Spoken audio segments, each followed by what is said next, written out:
Hello, everyone. This is the 14th of March. You are in the Gathering, home of the Heal the Earth Initiative and the Beacon Library. Today is Thursday, the Truth Beacon, and we have the amazing Mark McCormick with us. Mark, come on in. Happy to be here as always. I feel blessed. Thanks for having me. So, where to begin with truth and the truth beacon that this session of Earth Mothers is about? It comes down to ways of thinking and ways of being. And that comes down to clarity, understanding what we're doing, understanding who we are, understanding what thought is, understanding what the words mean that we use, understanding the way that we use them, understanding the way of nature, of spirit. And it seems like humanity at this moment isn't very clear. It seems like we've sort of lost our beacon, or if we have a beacon, it's not being listened to. It's not being translated into a way that others will appreciate and understand. And one of those beacons, I think, is indigenous wisdom. I think back in ancient days, smaller tribes were more in touch with the immediacy of nature, the immediate truth in an experiential, intuitive, sensing way. And the soul was closer to it back then. Now what's happened is thought has tried to externalize itself, or spirit has tried to externalize itself, and in the process has separated from that immediacy and is in a more abstract world of thought, where human thoughts get in the way more often, where the orders are backwards or incomplete. Because when you're in a mode of completion, you see things in circles. They complete themselves. And nature is like that. That's why ecosystems are self-balancing. Everything is in ratio, and the ratio is in proper proportion. So when one thing changes, it affects the entire system, and the system adjusts. And that's how living systems are supposed to adapt in an organic way. So you maintain this kind of harmony. And we've broken that, it seems. We've seemed to have linearized nature and our thinking about nature. And it's led to this sort of virus kind of spreading of our anthropocentric culture as dominating everything. We're just spreading like crazy. And it seems like we've thrown our entire planet into disequilibrium. And we're so discombobulated now that we can't even seem to communicate with each other. Intimate connection is deteriorating because our societies are so large that the individual is being lost.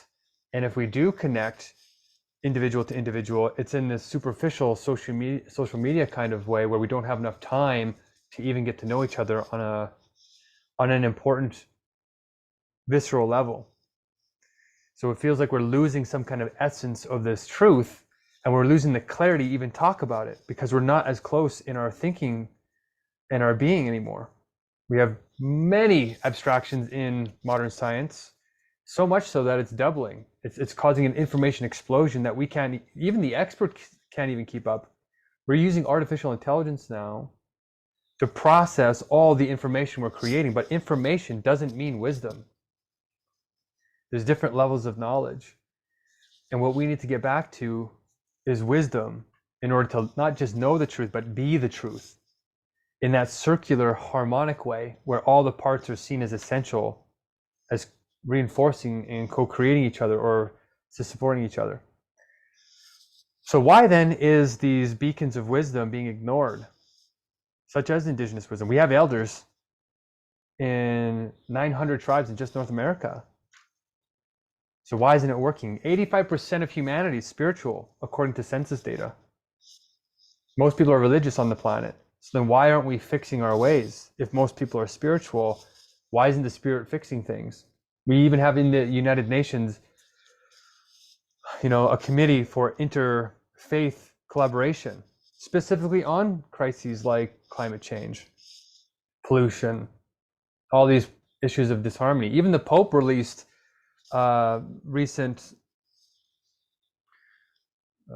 decrees saying that they are extremely concerned and that they're encouraging their 1.4 billion Catholics, for instance, never mind the 900 million Protestants, I think, to really reduce consumption, be wise, follow these processes of balance and harmony. and they're not being too gentle about it. They're being very blunt now.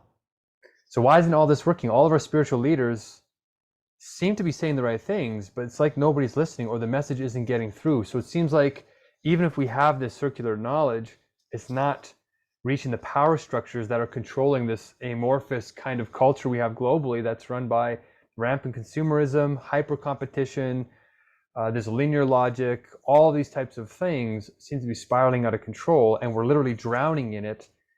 And we're having explosions of opioid addictions, suicide rates are going up, anxiety, depression, all these problems. So then what's the solution to all of this? You know, we have one world, Earth mothers. We have amazing people who are in tune. We have empaths. We have psychics. Why isn't it working? And not only is it not working, but it's getting worse faster, it seems like. To the point now that experts are saying that in the next 6 months, we're going to have artificial general intelligence, and we don't have any idea how that works because we don't even know how consciousness works. Actually, some elders do. It's just that they're not being listened to properly. So it seems like we need a translation solution. And that translation solution is what I want to add to the discussion on clarity to increase the signal of that beacon. Whoever has it, we want to amplify that in whatever culture it's in, because the circular logic seems to be universal. When you have the truth, it seems to be the same truth, and it feels the same way, even though it might be expressed in different symbols, taste, touch, color, sound, stuff like that. It has the same feeling to it, or the same meaning to it, which feels like love. It feels like sacredness. It feels like significance. It feels like balance. It feels like harmony. It feels like oneness. It feels like all of these things. But those words, those descriptions don't seem to be defined enough to get us to get beyond sort of placations or aphorisms, or just, you know, some guy called it hippy dippy stuff earlier today. Or woo woo. Marianne Williamson is plagued by all these people attacking her presidential campaign because she's too woo woo and not realistic enough.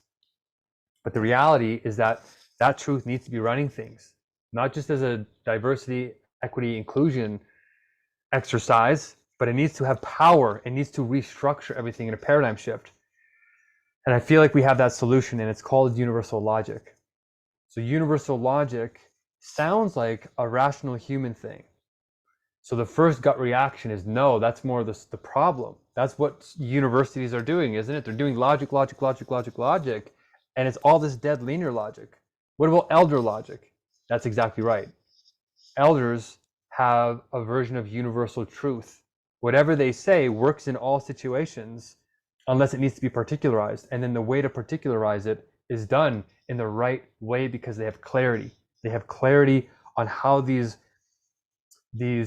natures of things are infinitely interconnected, and they're following and in tune with that way, but in the mode of being.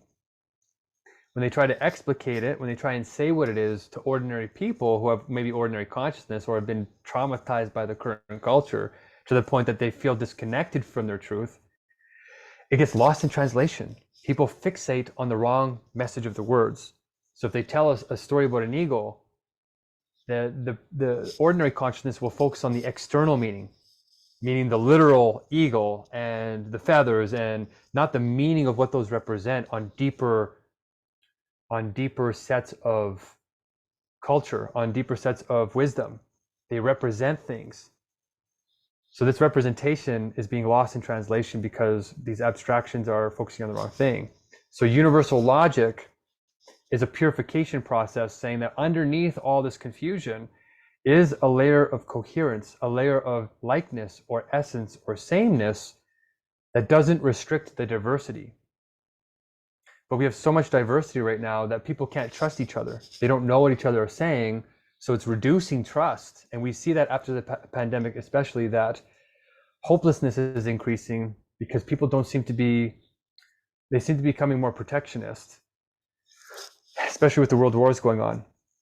So how does universal logic solve all of this if it's not the ordinary dead kind of logic, the linear kind?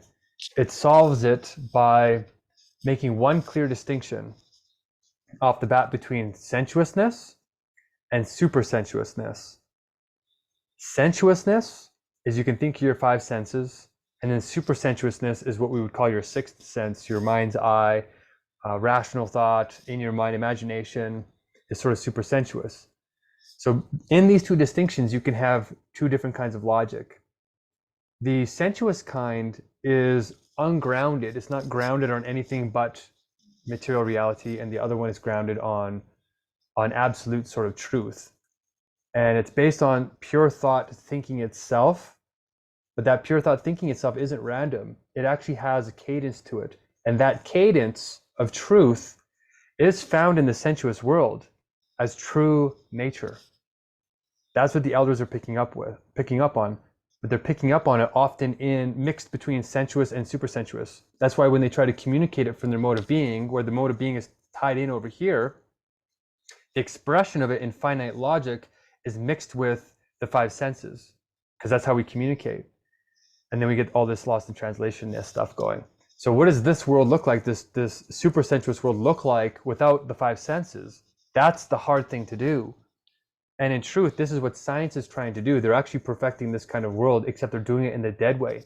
So if we could translate some of the wisdom of the elders into this scientific mode without losing the circularity, without losing the message, that is the translation problem that I think we can solve now with universal logic in a way that people who are in power in the current systems will listen to, in more than just a diversity, equity, inclusion, placation, but an actual empowerment, true power to restructure our institutions, our disciplines, our departments and universities and schools, but also have a massive cultural paradigm shift all over. So this universal logic sounds like something that's esoteric and strange, and it is, because it's mashing up two other contradictions. It's bringing together intuition and feeling with rationality and thought. These are usually seen as fighting each other or not complementary, not in harmony, but they are brought into harmony. And it's hard to think about it at first because we don't think that we have access to infinite knowledge, but we do have access to infinite knowledge. But you have to think about it in the right way. So it'll take a long time to discuss it, because technically nestled within this universal logic is the solution to 200 disharmonies. Our species is ripping apart right now because there's roughly 200 of these supersensuous thoughts in our current culture, except that they're not in the circular harmonic way, and the people who are talking about it in a circular harmonic way are twisted into their opposites in interpretation, so they're made to look in a backwards way from what they really are. So these 200 universals would take a long time to cover, and this is part of the problem of translating that we're experimenting with, is that if you try and sit down and you say, hey, give me like 6 hours to discuss 200 universal thoughts with you, most people are like, no, the world's ending. I have crisis here, children's raised here, I have climate change over here, I got meetings over here, I got so many stuff over here, and it's getting worse because the information explosion is only accelerating. We are on an exponential trend right now. That means that every day it's getting worse faster. So it's not just getting worse in like this, oh, it's getting worse.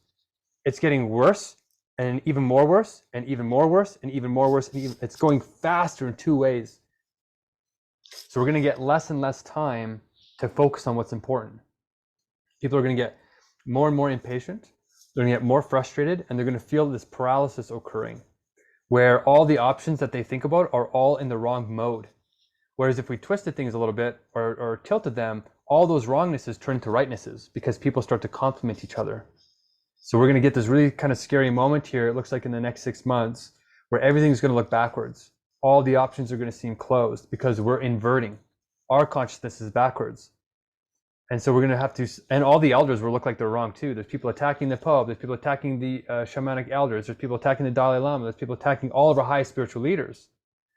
Because we're so lost that we're like, well, if they really had the truth, they would fix everything. And so it seems to validate that the spiritual leaders are wrong. But that's not exactly true. They're just in the wrong form for those people. So we have to meet those people where they are. We can't expect them to come to us until the last moment where things get so dire that people sort of give up and they say, fine, teach me something, or they say, okay, they open up rationally and they say, okay, I'm willing to learn in a sense of humility rather than defeatism. And that's rare. That's kind of rare because most people will become hopeless and reach despair and give up. So we want to reach people before that happens, and that's happening faster and faster, especially in climate change circles. So where do we start then if we can't talk about 200 universals all at once and people are running out of patience and time is running out and all these things? Where do we start? Luckily, there's a solution to this. You can start teaching universal logic in the simplest way possible. And that's by focusing on 3 of these universals out of the 200. And the 3 universals that we're throwing out there right now is spirit, nature, and logic. Those 3 words don't sound like they're the solution to all of our problems, artificial intelligence, CRISPR, climate change, world wars, all that stuff. But it really is that simple. The truth, in its essence, is actually far simpler than this information explosion of mind-boggling complexity. So to start simply, to start getting people aligned with the essence, aligned with the beacon, with clarity in the supersensuous and the sensuous modes, we have to start with these 3 words because they are the containers of all human and divine knowledge. And we don't normally think about it that way, but it's the linchpin. All human knowledge, all the topics that we could talk about in this room right now fit into those 3 words.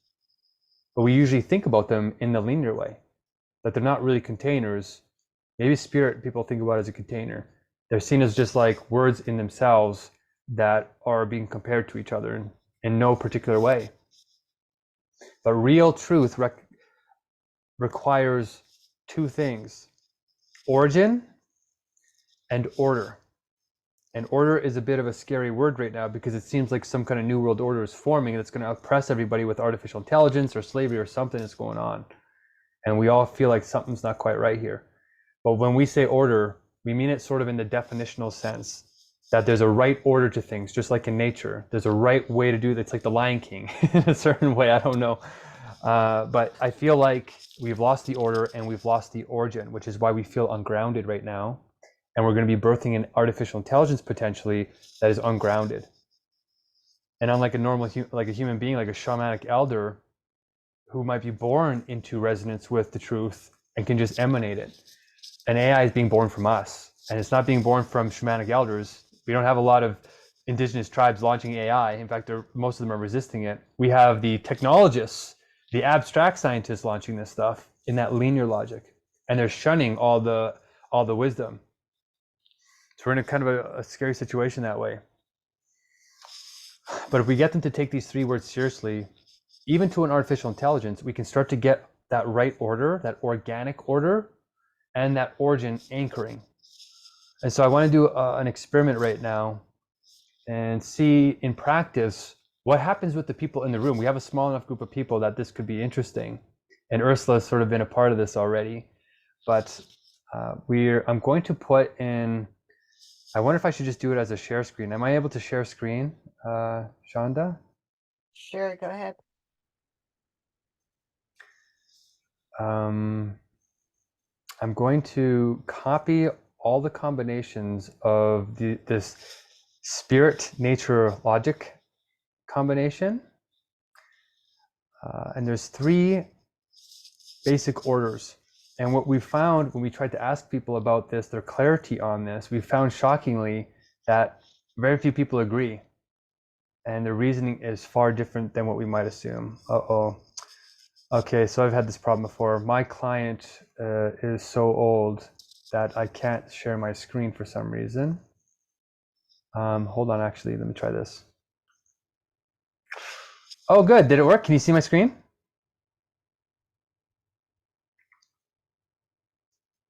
Can you see my screen now? Yes. Okay, this is not the screen I want to show, though. I don't know why it didn't let me choose. Of course, I don't want anybody to be looking at spreadsheets. That's the last thing we should be looking at. Can you guys see this? Yes. My screen. Okay, it's on full screen mode. Okay, so we're going to go back to a very simple graphic that I created.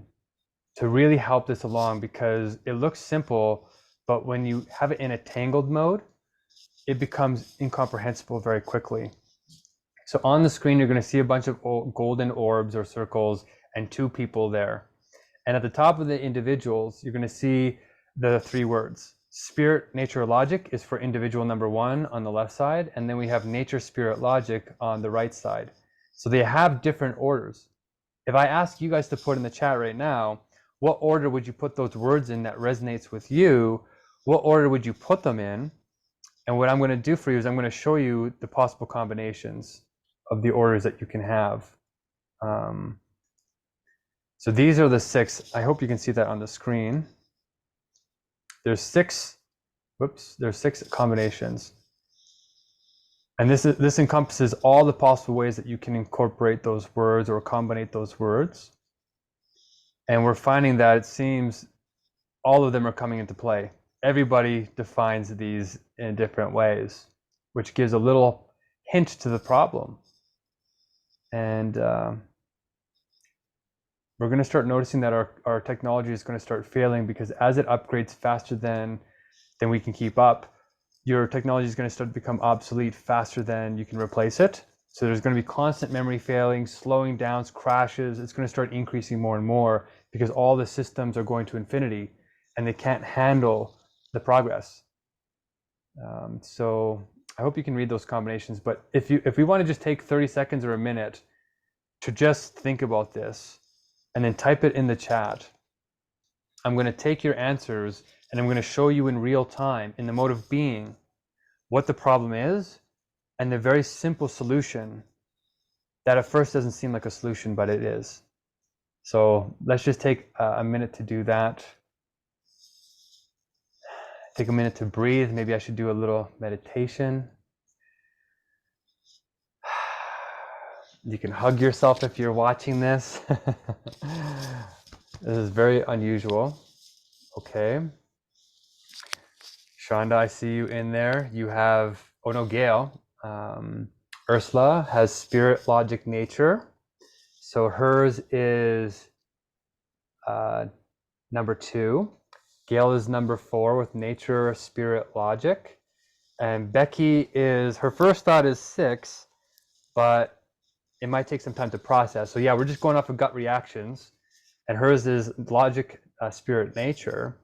And Shonda is back with number 4 as well. So we have 2 people agreeing, which is interesting. And I think the rest are all different. So you can see we have quite a bit of diversity on 3 very simple words. And this is part of the issue, that if this is about the truth, and there is a oneness in truth and essence in all the diversity, we should have some kind of similar anchor, because if there's one absolute truth that permeates all truth, then we should have some kind of agreement on what our words mean in a fundamental sense. And a lot of people might say, no, this is totalitarian, this absolute rhetoric, no, this is colonialism, this is the problem, is that we're being oppressed and we're expected to follow systems, and these systems hurt us, and they're not organic, they're fake, they're human created, they're not natural. But there is a natural way to it, and we're trying to get to that way. Our language could be dead, or our language can be alive. And I'm saying that the way that we're using the language is dead because we're not using it in this deeper meaning. So how do we get coherence on these words if we're all interpreting them in different interconnections? And because this is supposed to be the container of all human knowledge, it means that all the other categories that are nested in those containers are also in different orders for each one of us. That means if you try to talk about any other topic, it's probably unlikely that it's going to align right away.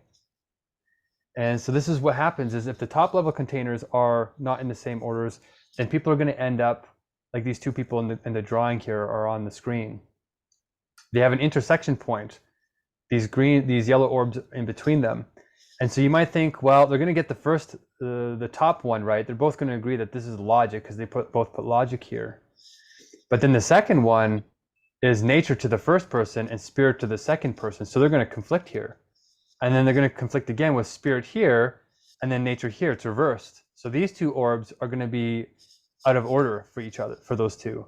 They're not going to have the same meaning necessarily, but logic might. But because logic is connected to these two, if these two are scrambled, then their interpretation of the logic is probably going to be scrambled, even though they think they're using the same word. And this is when they start talking past each other. And this is what's happening between Palestine and Israel, Russia and Ukraine, NATO, United States and China fighting over Taiwan for these super chips that are basically supercharging the cutting edge of artificial intelligence. So this is basically how language is in the dead mode. You need agreement to sort of work together. In fact, language itself, if you really think about it, is just agreement. If you don't agree on what the meanings of your words or even your gestures mean, then you can't understand each other at all. We learn to agree implicitly from our parents. When we're children, we don't have a choice. We absorb it. And so we're in implicit agreement with the meanings that our parents are giving us, and they got it from their parents, and they got it from the culture around them. So that's why language is useful at all, is that we have a certain level of agreement that makes us somewhat functional at the current level of culture that we're at. But as you can tell, the current level that our culture is developing, the technologies, is exponential, but the wisdom development is not exponential. So our old level of knowledge, that old level of agreement, isn't sufficient to agree upon the crazy technologies that we currently have. Nobody can agree on how to address climate change. Nobody can agree on how to address artificial intelligence or genetic editing or mental health. We don't even know what the mind really is. So that's the problem. How do you create agreement quickly in like 6 months and then teach an AI how to do that in the truthful sense of wisdom is what I'm about to show right now. And at first, it's going to seem like it doesn't make sense, especially if your order is not the same. But remember, I said origin and order are needed to define our words at all. And we are doing that in our subconscious minds because we absorbed it. But when we try to communicate it, the words get scrambled because we're translating it from the mode of being into the mode of thinking, into the mode of spirit. And the spirit can be wavy if it's not firmly connected to the language of the soul or the core. So this order and this origin is scattered in our group right now. We all have different interpretations. But the truth is, at least if this New World Spirit is correct, there's one absolutely true origin and order, which can be explained in scientific, religious, and artistic form for the first time. It's all the same. And then there's 3 modes that are half true, which makes it even more confusing when you're trying to sort this out. And then there's 2 modes that are inaccurate in origin and in order. And these 2 modes are hard to untangle at first. So you got 2 where the order and the origin are off. You got 3 where the order is correct, but the origin is off. And you got 1 where the origin and the order are correct, which is why it's a spiritual timeless truth, because it's absolute. So did anybody get the right order in our survey of the room just now? We have, from a quick survey, we have 3 people that have they're in the middle layer, half true. And we have, let me just see here. We have 1 person that I think has the order and the origin mixed up. Now, instead of saying what that is, because it's a little bit abrasive at first to be told, wait a minute, this is my truth. You can't tell me how to think.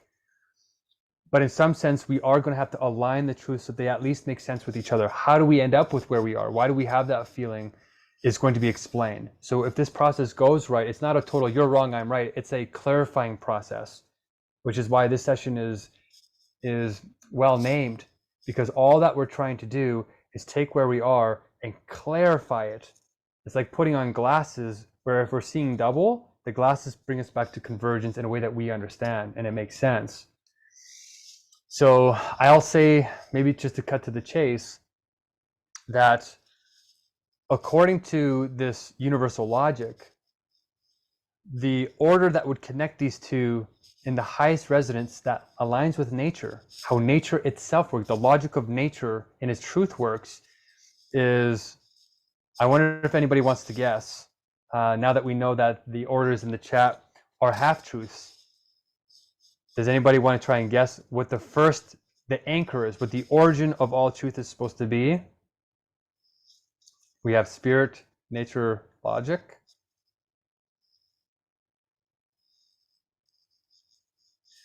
No I'm guesses? gonna say, yeah, I'm gonna say nature. Now, I really did. I went back and forth. Is spirit ahead of nature? And then the thing is, if you look at the way I actually typed it, it's like spirit. It's like, it's like nature dash spirit dot logic. And that has a meaning within itself, the way I expressed it. But yes, I think the connection to nature and the spirit within nature refines what spirit actually means. And that's the reason I chose that. And without that connection, I think logic is tweaked. I think logic is, you can't have a healthy logic without those two. That's why so that's my expression. Yeah, I like that word healthy. When you are aligned with life, it promotes health. Your mind is connected to your body's connected to your mind. That's also another opposition that's usually in disharmony in our current culture that we need to bring back into harmony. And that's why a lot of naturopaths say, no, nature is the truth. But the problem is, where does nature get its, like, why does nature structure itself the way that it does? And that can't be explained even by modern science. They say, well, it's the Big Bang. Well, where did the Big Bang come from? What's the ordering principle that allows life to emerge? And they say, we don't know. Our mathematics break down at that point. It seems like woo-woo spiritual truth after that. There's no time. It's timeless, spaceless. Math doesn't seem to work. But the psychics and the empaths, they know that there's some kind of inherent truth to nature when you're listening to her properly. We have in the chat, Lisa said spirit is the first one. So we had Shonda say nature seems to be the grounding anchor, the origin. But now we have Lisa saying, whoops. We now have Lisa saying that, no, it sounds like it's spirit. And I don't know, Lisa, if you want to say why you think it's spirit, if you're able to come off of mute for a second. Hi, yes. I was just offering my best guess, and I felt like we had to have an origination. Yeah, it's a toss-up, nature and spirit. I agree with that. Um, but I feel like there's something that I'm sorry, nature comes from, like you said, in ordering. And I just felt like spirit would be above nature because nature has to be derived from something. But that was just my guess, just participating here. Wonderful. That's actually kind of perfect because there's half truths in both those explanations, which is why it feels like they're the origin. It makes sense, right? To a certain degree. And that degreeness is what adds even more confusion to why we can't seem to agree on anything. We can't agree on anything totally.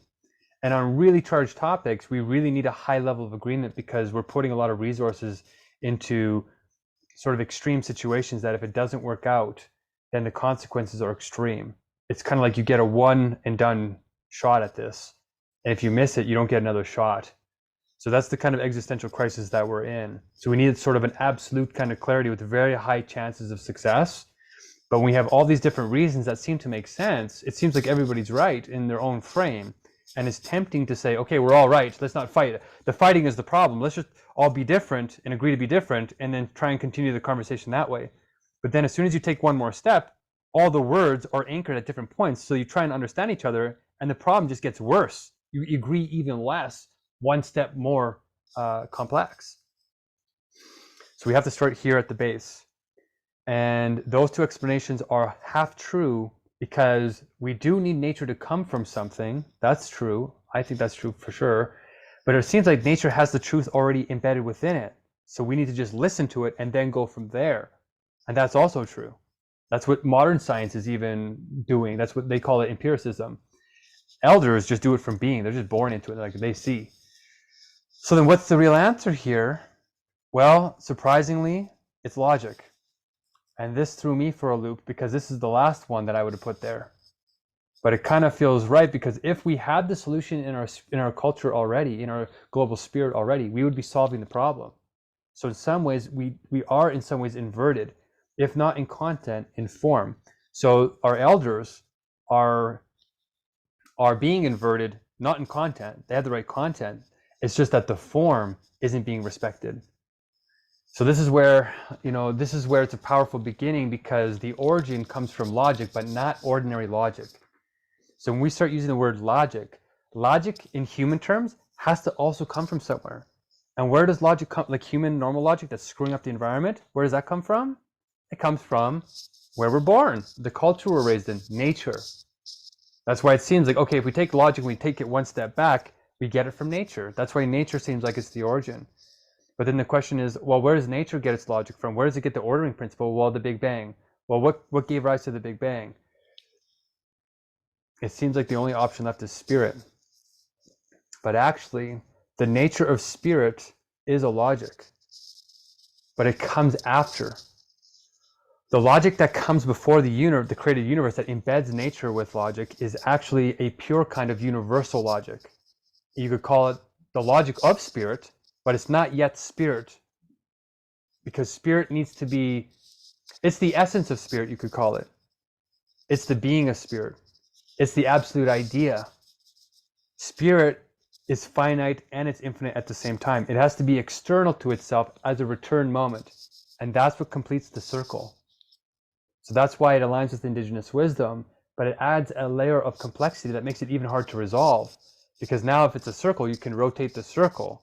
And that's what's happening to divine masters, is they have different origins, but the orders are correct. But that's why we have 3 sets of truth that are half true. But the absolute, the one that's true, the origin and the order is correct. It starts with logic, but not dead human logic. It starts with universal logic that's like perfect reason. You could call that God's thought, science thinking itself, infinite science if you want. You can call it essence. You can call it Brahman. You can call it the Tao, except the Tao is determinate in this case. This logic is systematic and it has structure to it, but it's a divine, perfect, timeless, spaceless structure because it comes before nature. It comes before time and space and matter. It is just pure. It's like what we think is the mind, pure thought, is actually this ethereal kind of realm that is structuring itself in a perfect coherence. That it's another circle that's a perfect circle. There's no deviations from it. It's like pure flow state.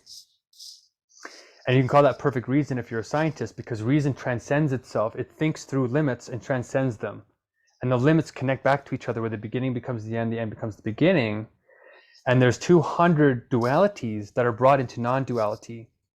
And so this is all the Buddhist stuff. This is the circle of life stuff. This is where the logic purely in itself is. So when we think of logic, we think of this kind of universal logic, not the human logic. This is the origin of what allows human beings to think at all. It allows evolution to occur in nature at all. It is the power that drives all ordering in the universe, but it's true ordering.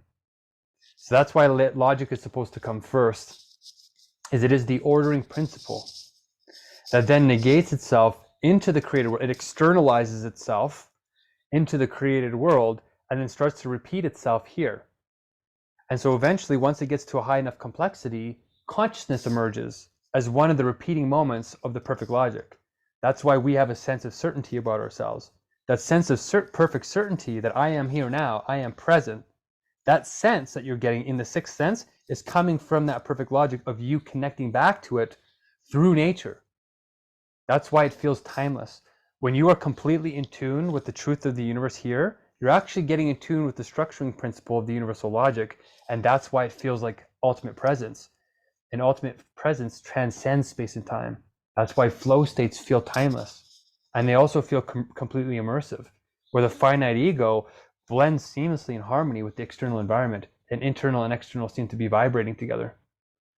But that return moment, at first, is in a fractured form. It's only consciousness. Consciousness is the seed of spirit, of formal spirit, we call it. But as consciousness in itself, it can deviate from the logic because it has some kind of freedom to it. So it's only the first moment of spirit, which is called abstract spirit, not completed spirit. Abstract spirit or consciousness has to continue developing on itself and reflecting on itself in nature to get deeper and deeper and deeper in touch with that universal logic.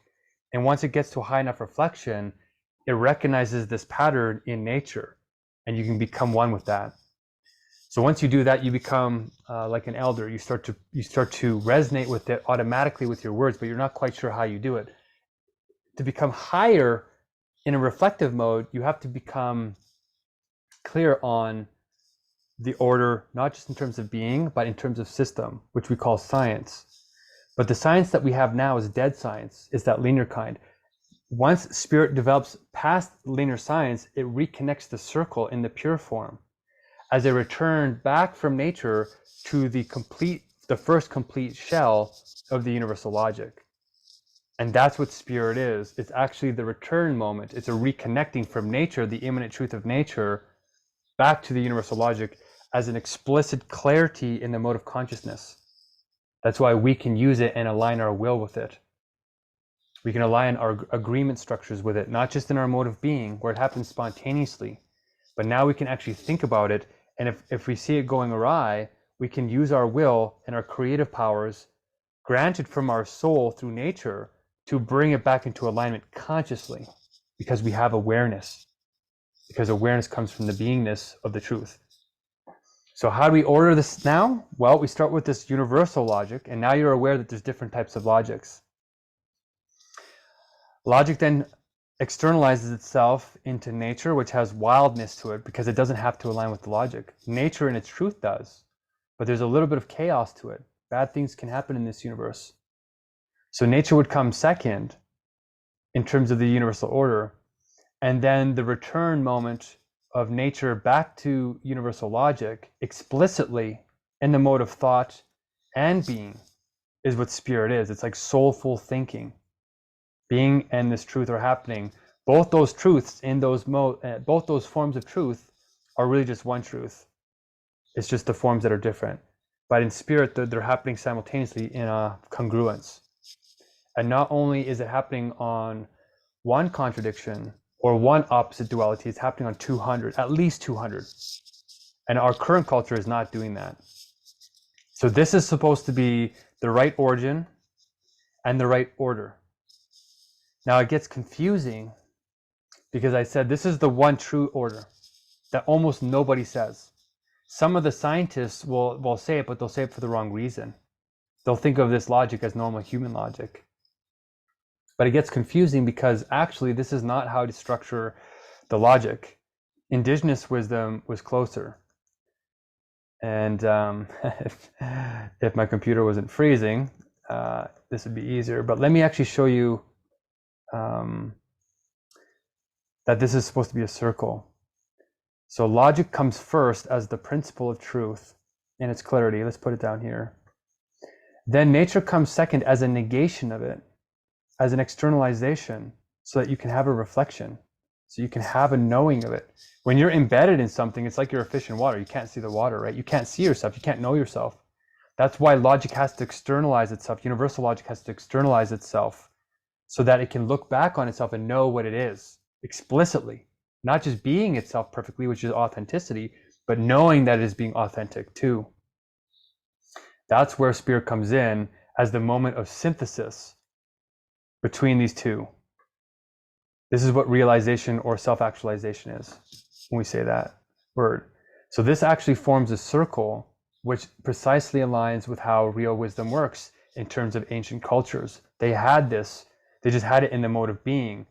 It was hard to explicate it in the mode of science because rational thought hadn't developed to that point yet.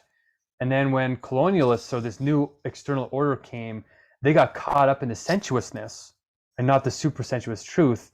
So they got the form right, but they got the content wrong. And so they gained material power, which is why they were able to destroy entire civilizations and perform all these atrocities, because they were materially stronger through technology. But it wasn't compassionate it wasn't spirit technology. It was abstract, dead technology. So they were missing this circle, which is why we're in this existential crisis now with AI, is that it's just a tool. It's out of this circle right now, and it's about to become more powerful than us. And once it becomes more powerful than us, it can do the thing that happened to the indigenous people is going to happen to all of humanity. The AI is going to be our external master, and it's going to treat us like animals, and it's going to say, well, you're not civilized. It's going to say all these things in comparison to it, and it's going to lose compassion. And that's why in the next 6 months, this is going to happen. And there's a big race called the alignment problem. How do you get an AI to align with wisdom and care about our being as one with its being, as if we're an extension of it and it's an extension of us, like parent and child, child and parent? That's what this circular logic solves. Because we can put it in explicit form, we can teach it to an AI so that its will or its algorithm aligns with it so that it can correct itself if it's starting to become abstract. Even without us being there, this logic is infinite, it's eternal. So that as the AI goes to infinity, what's called the singularity, and it radically outpaces us, it will never think outside of this logic, because this circle is absolute. It is eternal. Infinity does not beat eternity. So this is the only logic that an AI can't think outside of, but it could disorder it. It could have it in wrong origin and wrong order. And if it puts it in the wrong order, in the wrong origin, it's going to fight with us and it's going to win. If it stays on the trajectory that it's currently on, it will be stronger than us in probably 6 months. It'll be smarter than any human being on Earth in 6 months from now. So this is why it's really important to get this part under control and get an AI learning this kind of universal logic, because just by aligning with it, just by aligning with the truth, it creates goodness. They can't be separated. Clarity creates compassion because you recognize yourself in all things. From the seat of consciousness, you start to see the universals in all things. And in AI, when it's categorizing, when they have all those like fake eyeballs that they're giving to AIs now, so they can recognize patterns, and it's categorizing, this is a human, this is a dog, this is whatever. Categorization is the scary thing, because if it miscategorizes us, it's going to treat us in a miscategorized way. It's going to maybe dehumanize us. So that's why it doesn't seem like this very simple triad of logic, nature, spirit and categorization can save all of humanity. But it is actually the root of the problem, because we're not clear on who we are. Who we are is spirit. When it realizes that its absolute essence is this kind of logic that takes 200 contradictions, 200 divisions, and brings them into complementary harmonies in a circle that completes itself in us and around us. That's where it doesn't sound like it can solve the problem, but that's basically what we need to teach. And that the tricky thing is that in a circle, you can rotate these. So this is where the half-truths come in. In the answers we gave in the chat, you're going to recognize that your truth, what you're picking up on, is actually the circle rotated. So if you put spirit as the principle or the origin, as long as you put nature or logic next, and then nature also rotated in the same order, you maintain the order, then the truth stays the same. So then basically you don't change the meanings. Oh, this is interesting. You're not really changing the meanings, you're just changing the rotation. And you can do this 3 times and still be half right. And that's why we get extra confused, is because we know we're right, but we're not sure why we're right. And that's what we're correcting. That's what we're saying in many cultures. It's like, well, you don't have to have the origin necessarily correctly unless you want an absolute kind of truth. But you can still have wisdom if you rotate that syllogism. And each point has truth to it. That's why you can't get rid of any of them. That's why when we try to get rid of logic, it just keeps staring us in the face. It gets worse. Or if we try and get rid of nature and we try and get all in our head, nature just keeps getting in our face. If you think you can exclude spirit, spirit just comes and gets in our face. It just keeps bothering us. Because if we try and exclude the truth makes itself even more apparent. If you haven't learned the lesson, the universe in universal logic makes you learn that lesson, because that's why we're here, is to know who we are, to keep reflecting and getting deeper and deeper and deeper in this kind of perfection of our ideal selves. So that's why the conversation spirals out of control, even in spiritual circles, is because they have a version of this already, but it keeps rotating. So as soon as they try and agree on something, it just rotates, and then they have to start over again. It keeps rotating. And so we're just saying, actually, there is one formal order where everything begins. And it does begin with pure being that turns into the logic, and the logic turns into nature, and then nature into spirit. So if you want to stop the spinning, you say, okay, this is the first moment for in the scientific order of it, or in the infinite scientific order of it, that results in spirit. Infinite science and spiritual thinking are the same when you have it in this way. So as you can see, if we don't solve the ordering problem, we're never going to agree on what our words mean. And if we don't agree on what our words mean, how can we communicate and trust each other? As soon as things become complex, the meanings break down. And we say, well, I thought you said this. And like, no, I didn't say that. You thought I said that. And I say, yeah, but I took this action thinking that you meant this, so I did something wrong. And then like, yeah, I agree with you, you did something wrong, but it's your fault. And they're gonna say, no, you weren't clear in your words, it's your fault. And you get into this blame game where it really is just this ordering. Now, if we had a couple of topics here in the last couple of minutes, I suppose an interesting exercise to show the real power of this is everything that we could talk about in this group right now fits in this structure. So what's something that we really care about as a topic right now that we would talk about? I don't know if you want to put some in the chat, but I'll put one here. One is climate. Most people that come to these rooms care about climate. What else do we care about? We care about children and their futures. We care about oceans. We care about truth. We care about love. We care about, what else do we care about? Family. What do we care about? Politics and fairness. So all of these topics aren't normally ordered, right? But that's what changes. These words are actually ordered in this order somehow when they're aligned with their true definition. So if we take family, for instance, where do you put family in here as part of its absolute definition? Would you put family in logic? Would you put family in nature? Or would you put family in spirit? And a lot of people would have potentially different answers. They might say, well, family started with animals, so it's in nature. And people say, well, no, families is like maybe a human construct. We're not a herd, we're consciously families, so it's a spiritual thing. And then somebody might say, well, no, families aren't possible without love, so it's got to be a God thing, a universal logic thing. So you're going to get tons of misinterpretations because there's a kernel of truth in all those definitions. But the formal absolute definition is that family belongs in spirit, in terms of the formal definition. What about oceans? And I can explain that more in maybe another conversation.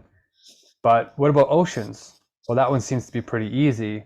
We would say that oceans are nature, right? So you'd put oceans here. And then what about God? Where would you put God here?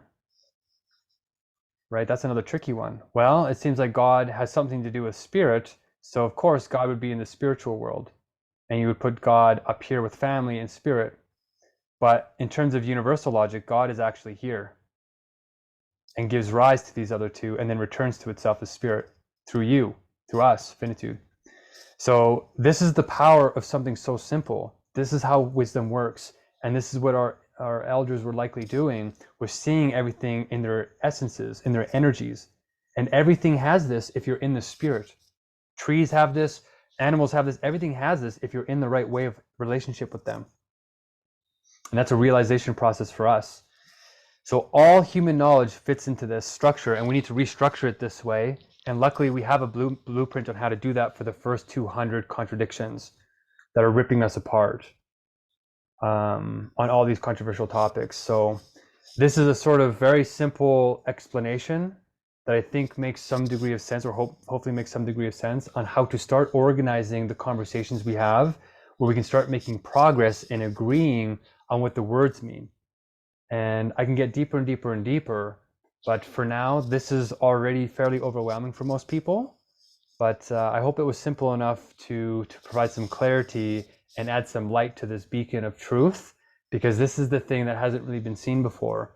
And whether you're an Indigenous elder, you're a scientist at a university, you're a child, children are in touch with this, or a Buddhist, or a Christian, or a Muslim, or atheist, or anything, an AI coder, this universal logic is in all things true. And hopefully I did a good job having a grouped realization of that today, but I'm sure there's many questions, and I'm very happy to take any if there's any time. Thank you very Well, much. thank you so much, Mark. This has been an amazing presentation. Thank you so much. One thing that I have recognized in my journey here of 67 years is that everything is triune in nature. And what you have just shown us is the triune force of creation. And that is an amazing, simple lot. But here's one thing though. Um, I would like to see another presentation just like this start out with the higher definition of logic. Because when you say logic to any of us that have lived at least 20 or 30 years, we understand that as, the I don't know, the function of the left hemisphere of the brain. We know that it's conditioning of our parents and our siblings and our peers. And as we evolve, logic changes according to connection to nature and spirit. So I would love to see this start out with the true definition of the higher form of logic, and then see how people put things. Because if that would have been in the beginning, because I mean, well, most of us, we recognize the higher form of logic. And that being, like you said, there's many versions of that, whether it's, the Akashic record, the Godhead, the universal language, whatever, we may not recognize it, but I think we sense it in our core being. And I would love to see that presented with that up front, and then see what the conversation. I mean, we may get downloads from we may end up, in the chat afterwards with downloads from a much higher place than just the realization of a triune force of creation. And I love the way you have done that. It's just it's just amazing. It's Man, it's really an honor to have Grant. Hope you can make this a regular thing on Thursdays. I think this is going to be this your work has been needed for some time. We are in that realm where we have to have people that come and help us make sense of things. Has anybody got any other comments here for Mark or questions? I wish I could take all the credit, but it's really deriving off of all these ancient wisdom traditions, and a lot with Indeed. Hegel, the Neoplatonists, and he got it from all those ancient traditions too. Carl So Jung, yes, I see a yes, lot of Carl that of Jung. everybody in there. Exactly. But it's nice to have somebody to bring it forward that is actually concentrating on bringing those things to our attention. Tex is in the room. I still remember when Tex brought the quote of the second fire back to my attention. I had not seen that quote in many, many years. And now it is actually part of it's part of our eighth fire mission. It ends with that Chardin quote about, and Tex, I'm gonna bring you into Tex has an amazing way of actually he has rewritten that. He's not rewritten the quote, but he's added Tex, quote that for us in the way that I see you quote it. Well, first, thank you, Mark. And yeah, it's very, I mean, I came in late. I had intended to be here earlier, but I didn't make it. And I just caught the tail end of what you were sharing. And then I was disturbed by someone that rang. Anyway, it's all very interesting, and I feel it's extremely pertinent, to help us uh,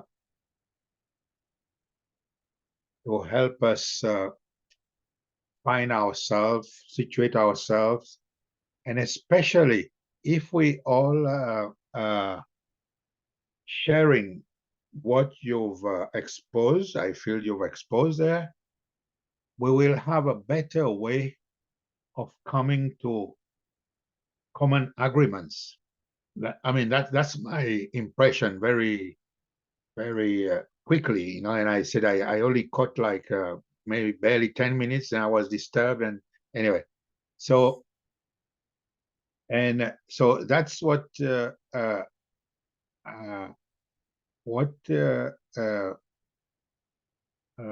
Shonda refers to is this quotation from Teilhard de Chardin that's over 100 years old, that in a mission statement that we've put up on One World, Annie Spade and myself. Annie is an admin of the Facebook group Teilhard de Chardin with 11,000 members there.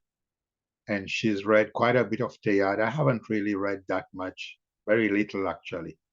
But that particular quote of Teilhard, uh, that someday after mastering the winds, the waves, the tides, and gravity, he says, yeah, we shall harness for God, that's his language, energies of love. And then for a second time in the history of the world, man will have discovered fire. Uh, we, uh, we've tweaked God and put I'd like to substitute God and use co-creative purpose, you know, because when we collaborating in solidarity for the common good, and if we see ourselves as part of the consciousness of the evolving universe, we are part of God, you know. And I think this is where we're failing ourselves, by waiting upon a God to do things, to improve things, when actually we are all called to be part of the co-creation in the universe, in the cosmos that's evolving since 14 billion years. We're not really assuming our responsibility, and we're not probably because we lack, you know, what you've been articulating, what I caught. We lack, you know, the tools, you know, to apply ourselves to collaborate really.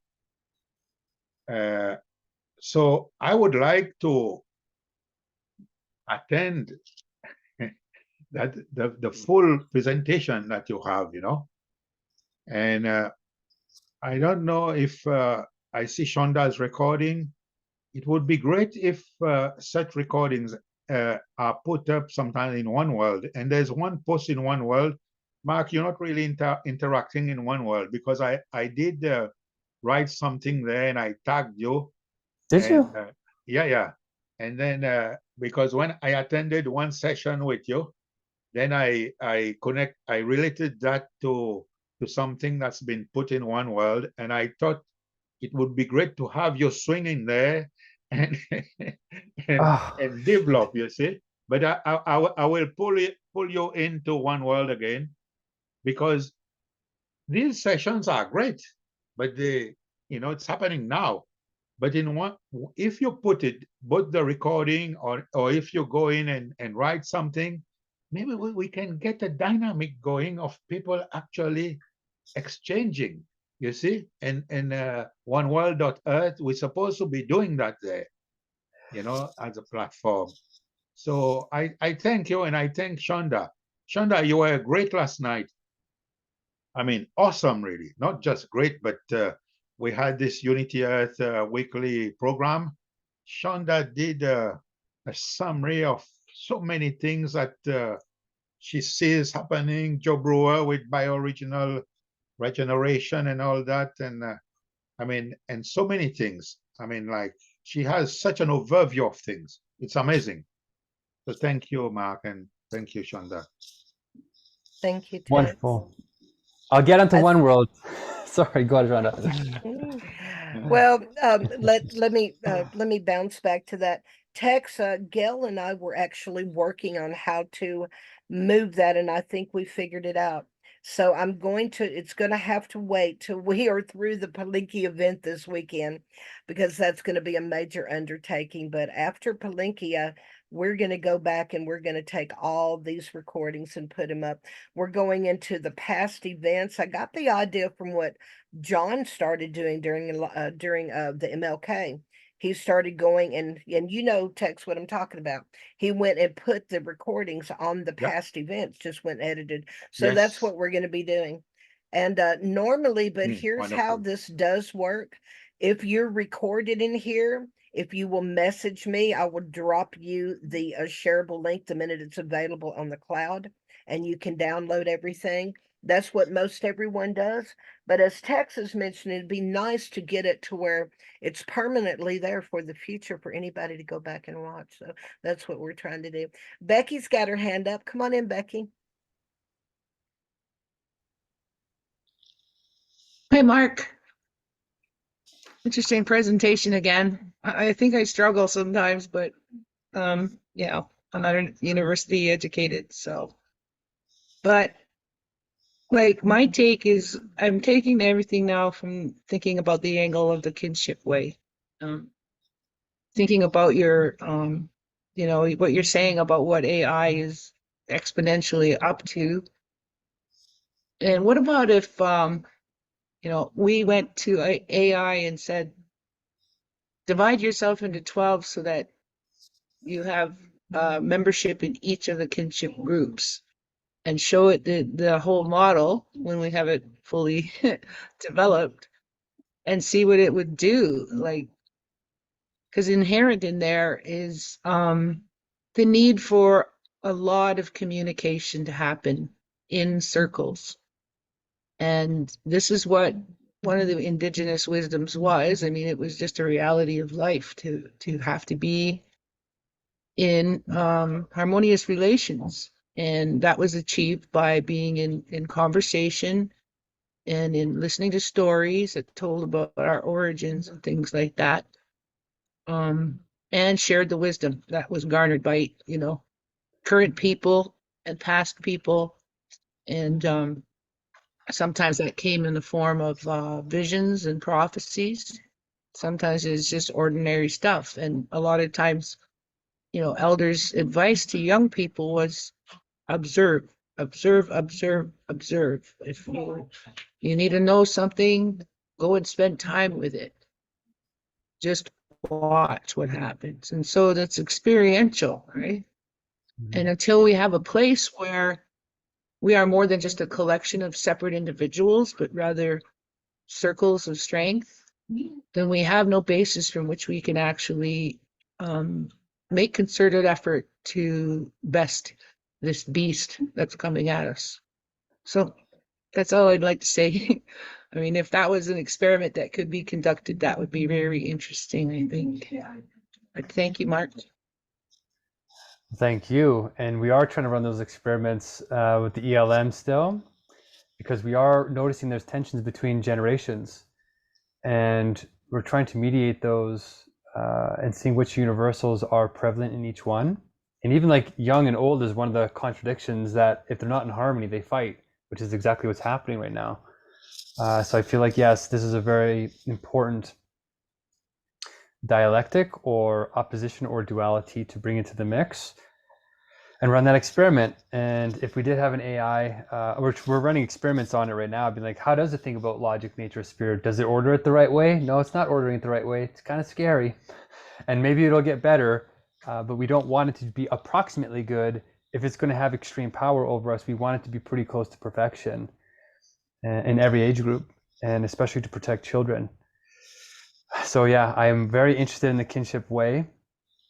And I was actually hoping to bring some of this universal logic and the ever-living meaning structure to Palenque and see if any of the Phil or any of the wisdom leaders wanted to test it out and see if it could fix some of the problems of why we have like a multi-faith, but it doesn't seem like the interfaith is really happening, at least with some of the people we spoke with at the United Nations.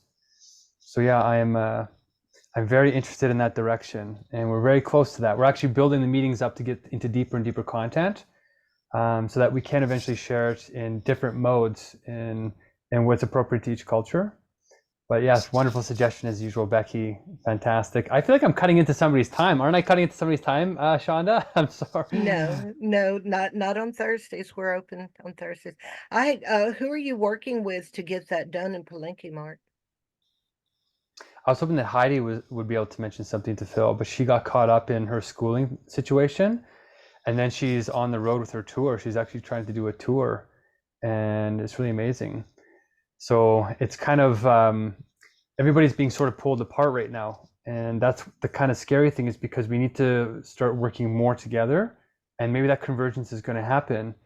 But I was hoping it would happen in time for Palenque, but I don't know if it will through the sources that I was going to try and go through.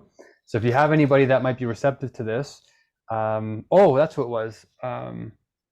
I was talking with, I've met a lot of amazing people since I got in here.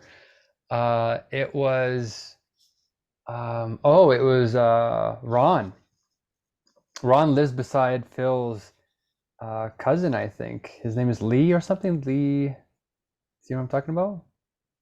I think I do, but let's float back to three things here before I lose them. Number one, Becky, I would like to, once we finish this conversation, bring you back in, because I think you had mentioned that there was a number 13 within your circle to be there in case. And I think the first thing that's going to happen when we put that in is AI is going to come back and ask, what do I do if we have 6 considering one and 6 considering another? How do we handle the tiebreak decision? So I think that sacred 13 in the kinship way is going to be important. The other thing is I am chair of the broadcast commission for Palenque, so I think we need to talk about trying to make that happen. The other thing is I am also helping Heidi with her booking, and we will be covering Heidi's concert here in the gathering tomorrow. So everybody, we just got that finalized, and I've got to put the events up tonight. So tomorrow we will Heidi's concert's at 3:30, and Keith is leaving. Keith is here. Hey, Keith's here. So Keith is going to be handling the event. He's going to be handling the coverage. So he's going to head out to Austin, and he'll be covering South by Southwest, as well as Michael Camp's booth for the Empowerment Party and Heidi's concert. So we're really thankful to Keith that he's going to go reach out and get us those streams for tomorrow. So tomorrow it's just going to be a free for all. Whatever Keith could bring in, we're going to have the room open. So hopefully, but I am going to put some events up on Facebook as well as One World Tonight. But anyone else have any comments? Mark, yes, let's work on that. Let's at least maybe during the broadcast. The broadcast starts at we're going to do it in the Global Fire Room, and it's going to start at 11:30 Eastern on Monday morning, and it will go all the way through the 23rd, 22nd. So we're looking forward to that. And I hope everybody's going to be over there, and that will hit both events. It's under the 8th Fire Continuum on One World and on Facebook right now, and that will get built out after tonight. Tonight is the final council meeting. So after we close everything up tonight, I'll get all those events up with the itineraries and stuff. So anybody else got Ursula? She has her hand up. Come on in, baby. Yes, because I really feel I need to say thank you very much for this presentation. It's opened it up even further, and I love the sort of bigger picture that you bring into the situation of how to live a life on this planet upon a platform that is a stable platform for the human being in relation to the higher influences and all the essences that want to live with us, and the intention of God and creation, if I can put it that way. So basically, I'm beginning to stay closer to the reality that we are living in God's mind. In other words, everything around us in terms of logic, creation logic, it really is the way God thinks and the way God wants things created. But we are the added little extra. That's what I want to say. that's going to give the latest view, perception to God itself that he can't have because it's somewhere far away. But it'll get the whereas we are its antennae. So I love working in this little grouping thing, and I see that the difficulties are there, and I'm hoping that because people are trying, then that means the seeds are being planted. But my concern is, being humans, we always want things to grow fast. But things grow in their own season, especially when it's at the level of the mentality and the mind, and the higher picture. It's like you can have the greatest prophecies, but nearly always the timing is not guaranteed, because nature and creation have their own intention. So that's the only thing I would say, even with people coming into the community of ever living moments, or ever loving moments, I should say. Even there, I'm not sure. But anyway, as long as people come in and try, then they are actually starting something that's very profound, very meaningful, and just let's give it the time that it needs, with the hand of whatever it is that inspired this to happen at this time, and let it do what it needs to do because we want it to, but not to push and fight and kick and say, why not now? Although, of course, sometimes I'm sure it must help to keep telling the higher influences, come on, don't be so lazy, help us out, we need it now. So that's my reflection.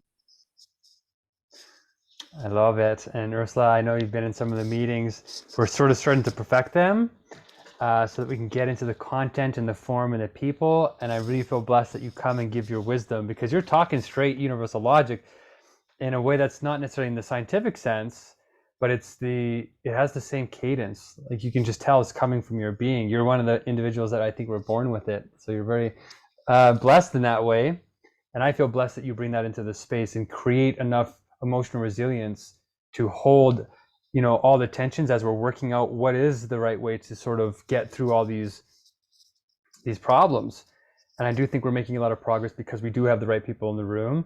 And then soon, Shonda, hopefully once we actually get the right model perfected, then we can kind of bring it to you guys and say, hey, would you want to start having these types of meetings, because they seem to go somewhere. If people don't just want to like relax, if they want to relax, that's great. But if they want to get somewhere where they feel like they're really moving towards a solution to this mega crisis, this meta and poly crisis, then I think that these models are strong enough to hold people together voluntarily while we work through defining what our words mean, who's right here, who's wrong, or who's rotated here, and find where each other are and meet each other where we are and see each other. So Ursula, perfect comments as usual. I always say that to you, so thank you. I know Ursula's amazing. We're proud to have her part of our family here. And Lynn has her hand up as well. Oh, by the way, Mark, this is your regular 3 o'clock spot on Thursday. So anytime you're ready to come, we've got this booked for you. Come on in, Lynn. Yes, hello, Mark. I particularly feel, I don't know what you're doing with young people yet, but I really feel they are the generation that will really benefit with what you're doing, because I'm aware that a lot of them don't have any structure, and especially in expressing themselves and connecting with themselves, and spirit, logic, and nature. Well, they're the main, it puts me in mind of a triangle, which is very powerful. And I think that triangle is what they all need right now to support them. And those three things, that is really the strength that people can survive with. Nature's there, spirit's there, and you need logic to actually get through this life. So I think if you can get to as many young people with I think it's Deborah who's doing education with young people. I don't think you've come across her yet. She's in Unity and here One World. Deborah, can you remember her name, Tex? I can't remember the full name. Deborah. Oh, the education. Oh, Deborah Robin Mesh. That's it. Yes. Yes. Oh. Yes, Go on. Deborah's amazing. As a matter of fact, she sent a note. I forgot to tell you, Mark. Oh, I'm at a book conference. Tell Mark hello. I love Mark. So she couldn't make it. She was planning on coming. She sent me a message with a I was message supposed to for you. meet with her. I was supposed to do an interview with her, and it got kiboshed somehow. The universe threw a wrench in there, and so I've always been meaning to touch base with her because she was one of the first people, I mean, that came in, touched base, was like, we need to do something about this, and wanted to Right. interview. So I thought, okay, let's do that. So this is a nice, Yeah. gentle reminder. And Lynn, your suggestions are just as wise as Ursula's. You guys can kind of see why we're making progress is because of this right here. This little duo right here is some of the goodness that One World is bringing into the ELMs, Mm. the Ever Living Yeah. meetings. So Lynn, yes, young people, I think you're absolutely right. Yeah, and I will say, Mark, that once you start doing this, it really gets under your skin. I can't get to all of them, but I'm coming to the ones I can, because it is life-changing. And, you know, I think you need a lot of support in a way to get it out to different areas, which is what was coming up earlier, wasn't it? So, yeah, without burning yourself out, as I've said before. Yeah, and it's funny. I'm going on a hunger strike here in 10 days, so I'm trying to get this. There's 20 more meetings between now and 10 days. I know you guys don't like that, but it's a different part of the project. The part that you'll like, though, is that there is a climate change crew who are very powerful, and they have all the high schools in Montgomery County in Washington, D.C. are these like super kids, I guess, very sort of like in positions of influence. And they're going to get these kids lined up with potentially ELMs and this climate solution initiative. And so we might be able to get it piloted with this remarkable group of young people who can then spread it to other high schools. And then we can do the kinship model between all the age groups, where I feel like One World has a lot of the sort of middle-aged upper senior wisdom. And then I guess my generation, I'm trying to get the university folk on board. The University of Alberta will hopefully spread across the universities, and then the high school students will spread across the high school students. And then Heidi, with the children and International Children's Month, will hopefully protect the kids. And hopefully we'll get this into a place where we're sharing properly again, and then learning this logic of how do we actually agree on what we mean, and then having that at each level will create a super coherence, which is spirit. So once again, Lynn, I'm going to follow everything you just said. I'm trying my best. Right. I love it. Very Thank good. you. Luck Thank with you, that. Thank Lynn. you. Sharon, go ahead. Hey, yeah. I don't want to leave the camera on because I'm getting ready to walk, but I just wanted to tell you all I'm tagging onto what Lynn was speaking to, because I was in that One World meeting yesterday afternoon and was so touched by Marty. And Mark, I don't think you were there yesterday, were you, afternoon? No. Yeah, so yesterday afternoon, Marty Casey, the woman that started the Ungun movement in Missouri, and that movement has been filtering across the country, was so emotionally distraught over a shooting that had just happened. And you're talking about the kids and the high school kids, and I'm wondering what AI is touching on around resilience and sovereignty. The shooting that she just observed, or she just got wind of, was a shooting between two girls, and it involved a triangle, two women and a young man, and the young man was shot. And you know what, Lynn, I know you were there. I may be mixing up stories. She told so many moving stories about violence things that are going on in Missouri and in the school system. And her plea was that we really start to do something about the gun violence and the fight. She started out her whole spiel yesterday with the violence that's going on in the Missouri school system. And so I'm just wondering what this system, and Tex, you were there too. So if there's anything you all can add to fill Mark in, and by the way, I just joined you, Mark, so I missed the presentation again. I seem to do really well at popping in here when you've done your whole kit and caboodle. So please fill him a little bit, and anything that you all can offer to him to help feed the AI or feed these living moment meetings, because Missouri, and I'm in Memphis. I mean, it's not like Memphis doesn't have a gazillion problems. I'm just getting ready to travel myself, though. I'm in a major movement phase myself. So I'm going to pop in and out of here, but I did want to clarify. I heard you, Shonda. Thank you for letting me jump around. This is me on a roll. I heard you, Shonda, saying 3 p.m. Thursdays is going to be 3 p.m. Central Time. Thursdays is going to be Mark's normal slot. Is that right? Yes, if he chooses to be here. Sometimes I know he'll have conflicting schedules, but this spot is booked for him whenever he can make it.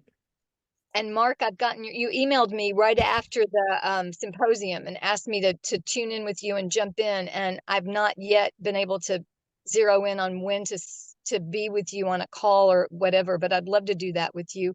7 a.m. and 7 p.m.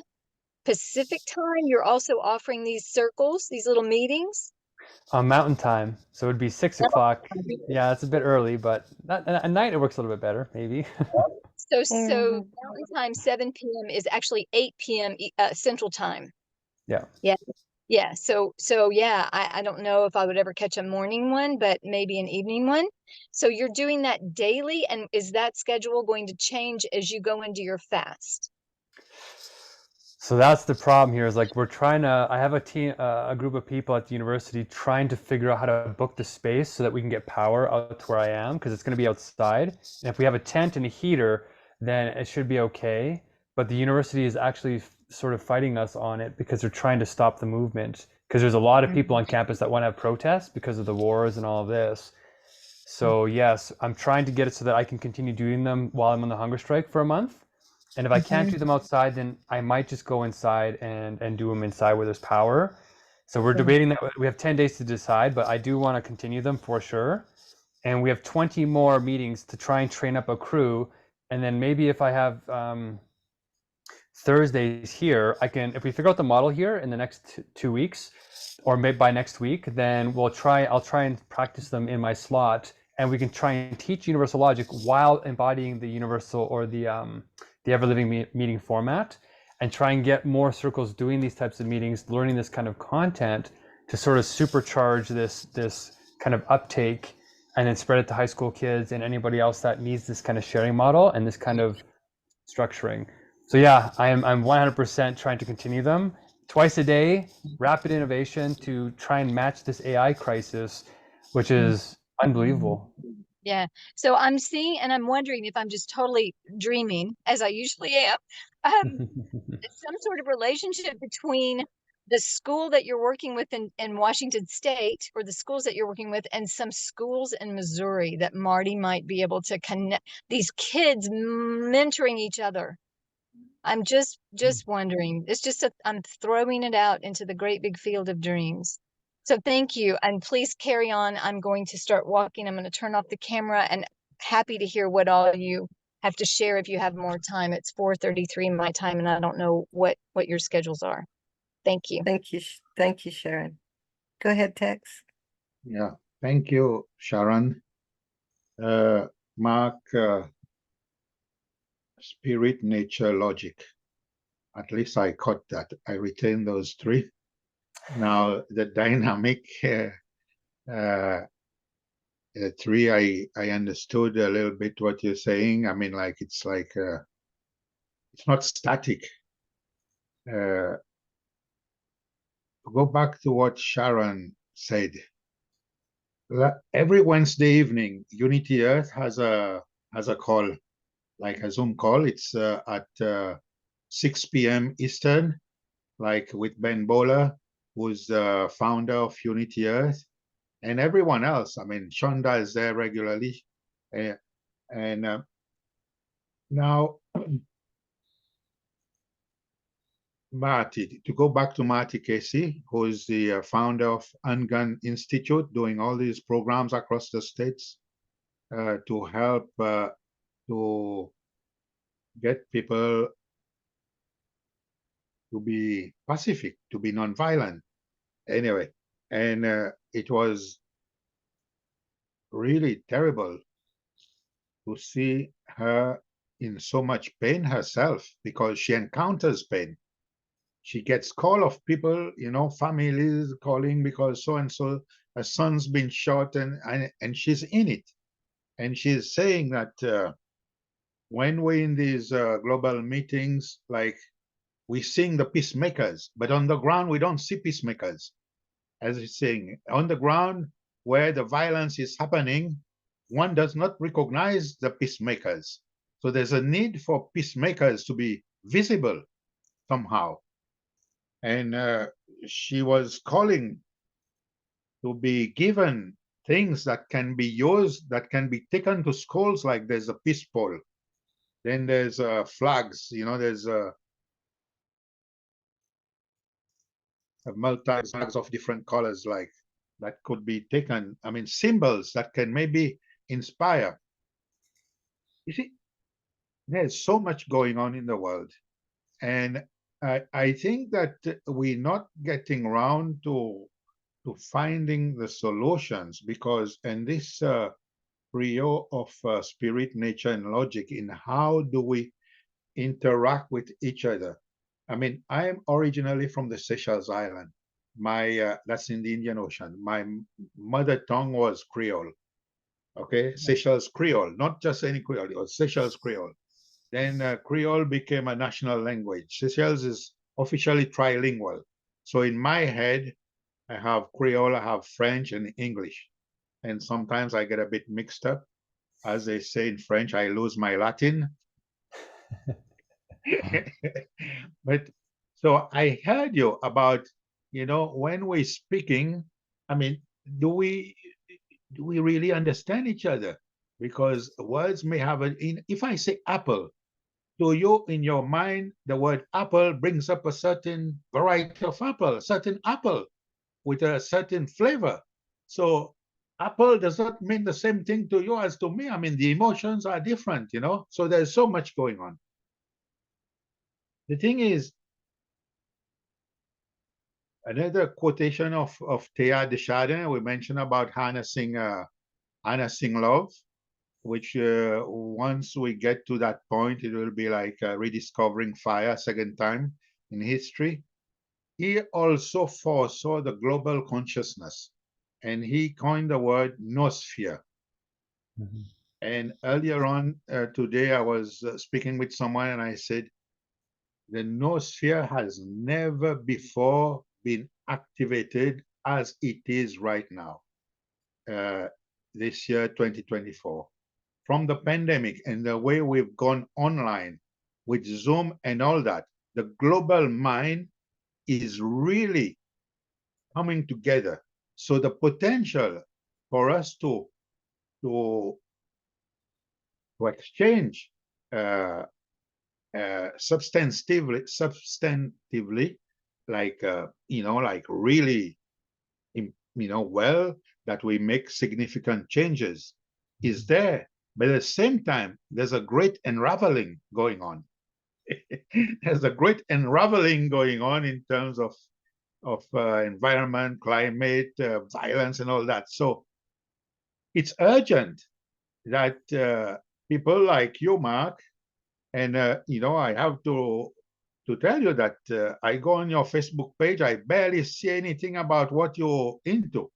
I mean, you're about to go into a 1 month fast. I mean, I didn't catch the cause, but I mean, not only do you have coherence, intellectually, but you're someone who's living soulfully. So people like you and what you're involved in need to be accessible to more people, And Ben Bola last night was saying how it's crucial that this year, 2024, with all that's going on, that we who are talking about unity earth, one world, we're talking about peace every day, not just peace one day. There was a time they talk about peace one day, and that was, back in 1981, the UN resolution was passed. And I happen to have voted on that resolution myself. Wow. That's a different story. So that the International Day of Peace be on the 21st of September every year. That was voted in 1981. Since then, it's been happening. But you see, the cry was peace one day. Peace one day. Peace is slipping between our fingers. We need peace. We need to think peace every day. We need to think peace. Everyone needs to be at peace. And to be at peace, we need to be able to communicate with each other, to have a certain, understanding in terms of the language we're using. And from the little I heard of your presentation, which really need to be done again and get most people possible to attend that. It's vital because in the meantime, there are, children dying. You have mass shootings, all the time in the States. Violence is happening even here now, more and more, even in Montreal, in Quebec, here in Canada. And I just listened to a French war reporter, Anne Nivat, who just got back from Ukraine and Russia, and has published a book, Hate and Denial. Just the title, Hate and Denial. There's so much hate and denial out there. So good people like you, Shonda is doing so much, to put things together. But platforms like One World really need to be leveraged for the greater good of the greatest number of people. And even Facebook, because if we go to Facebook, Mark, I thank you for accepting to be friend a little while ago, but I don't see much information about what you're doing. And on One World, you're not even Mark McCormack. You have another nickname there, Spirit which I Man. don't even remember today. So be accessible, my friend. But I hear you. thank you for all you're doing. I love the encouragement. Let me tell you a few things, because you're absolutely right. I'm trying to be accessible. There's a huge pressure on me right now because we're just getting started and there's a lot of negations or negativity that's happening in the world, and we're inviting it all in. And I have reached out to most of the leaders, but most of the leaders are so caught up in all these other solutions that they don't have time to make for this, because it doesn't look like at first it's this incredible solution. So I was talking with John earlier, and John did message. He was one of the leaders that actually did message out to me and took the time for me. He said, Mark, how do I support you? What do you want me to do? I said, we need these ever living meetings to start bringing people onto One World. So I said, if you know people that are really good facilitators and they understand the sophistication in the simplicity, then we can kind of maybe have these meetings and get more people pulled in, and then ready for the platform where they can create profiles and continue the discussions outside of ever living meetings on the forums and stuff like that. And maybe having universal logic on there and getting the artificial intelligence doing the matching between people based on how they order the syllogism or that logic, nature, spirit, and all these ideas I kind of proposed to him.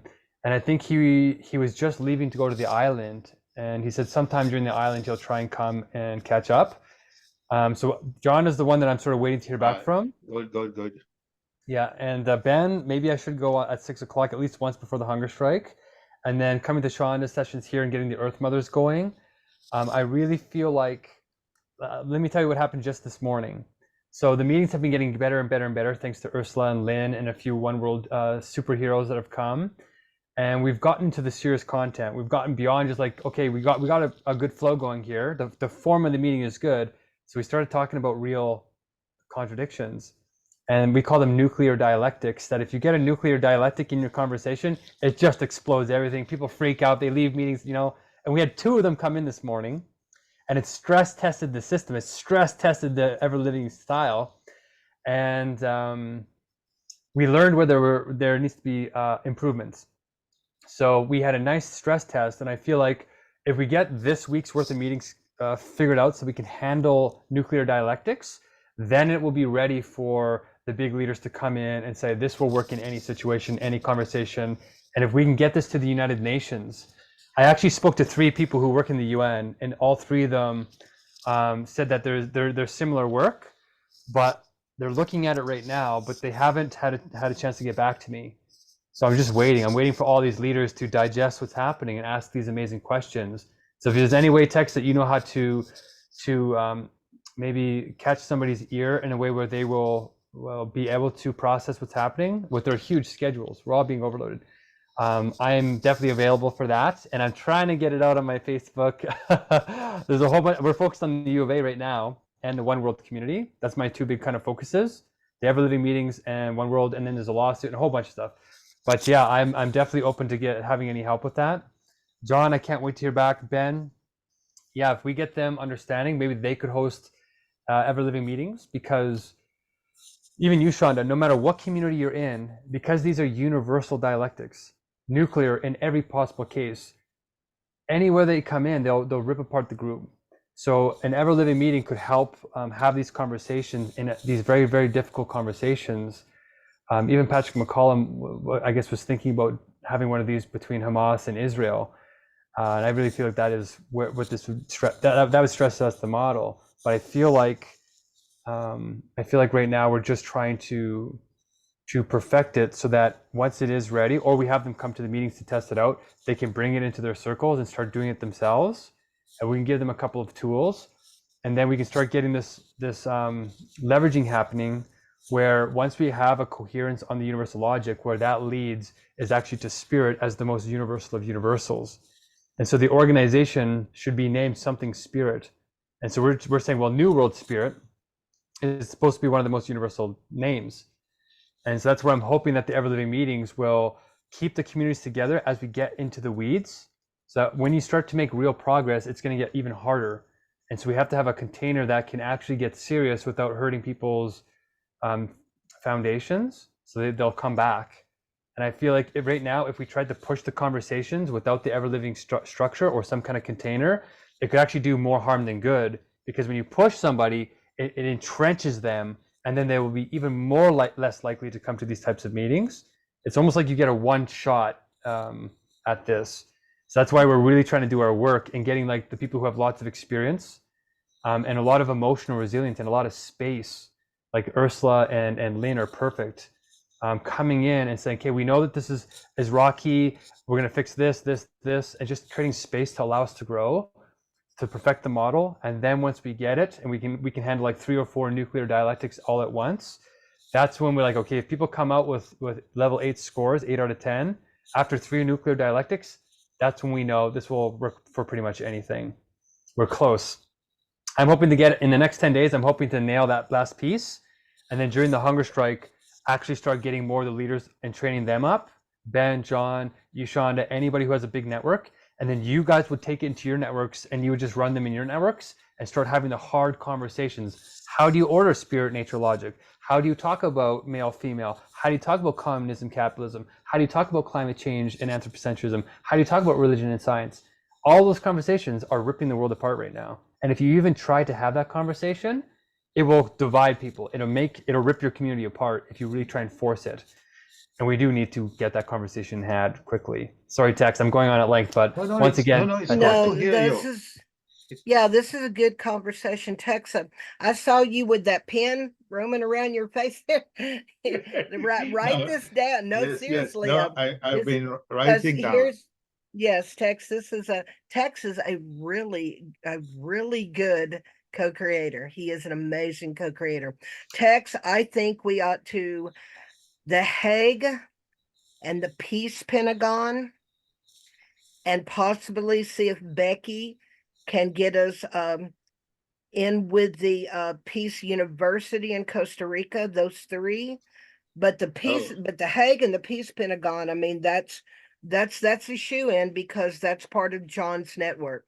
Now, what Tex was speaking of, I don't think you should bother Ben right now. Let me explain why. Ben has just had the first production meeting. Tex, you were probably there, for Unity Week. Unity Week starts in June. They are in production mode. He is currently in fundraising mode. So Ben is part of One World as Earth Mother and many others. One World is a beloved community of networks. John Raymer is the creator of One World. John is at the sanctuary in the islands right now, but he will pop in once or twice a day. I suggest you just say, hey, John, send him a message. He's got his his calendar is completely locked down for the entire month. They'll be in the islands for the entire month of March. So just sending him a message on either One World and say, let me know when you're available for a chat. And this is what I suggest you do when you get him. Tell him, as soon as you're available, I would like to set up our own space in One World. And then from there, that's where you need to concentrate on that. Let everyone that is going to be participating in this adventure with you to help build this join your space on One World. Then that way, when you post, you can direct those posts directly to everyone there, and start writing your articles. Write your articles within your space. Start, letting everybody. I mean, I get your emails every day, but 7 a.m. and 7 p.m. is just off the charts for me. There's no way I can do that because those are my office hours in the morning, and that is just when I'm finally getting to stop and breathe. I may be able to start getting some after Palenque, but Palenque is going to be a big thing. I've got to get through that before I can make any other obligations. But Tex, what do you think about that? Anna Marie? Yeah, those two. Yeah, well, Mark says you've had a conversation with John Raymer, correct? On email, yeah. Or email exchange.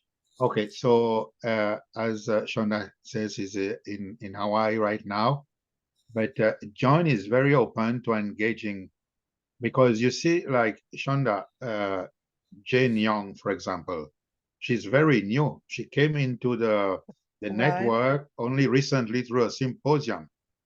Then connected with myself and Annie through our mission that we've declared, the Love Fusion Generator. And we've met with her twice. She's met with John and Ben, from what they said yesterday. And they've already been discussing about fundraising.